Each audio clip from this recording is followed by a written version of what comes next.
Hi, today I want to talk about money and happiness, or rather the relationship of money and happiness, and specifically happiness versus spending money. I will do another talk about earning money.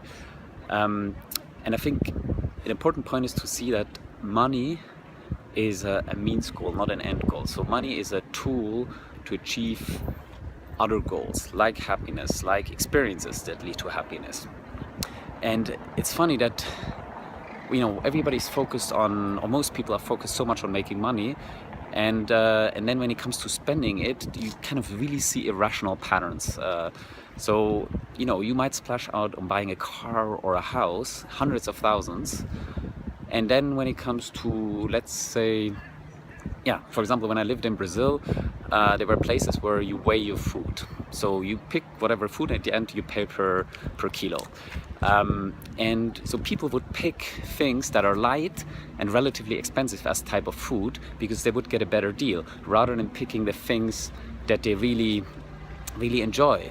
And that's really silly because these are relatively small amounts to, I guess, the rest of your spending. And you really decrease your happiness because you don't pick what you really want, but you eat what's kind of economically rational.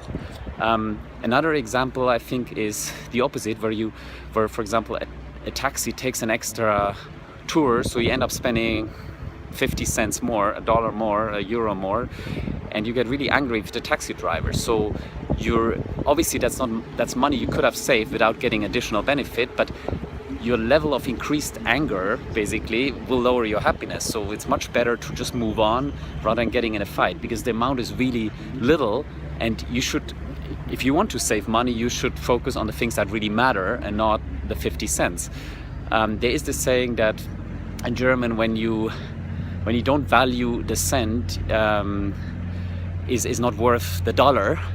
But I think this is that's not relevant really in nowadays anymore. It doesn't mean you shouldn't be saving money, but you should be rational about it. And it doesn't make sense in where you can, with spending very little money more, increase a much higher level of happiness. You should really focus on the big items in life rather than the small. And so that's about spending habits and money. And I'll do another talk another day about earning money and happiness. Have a great day.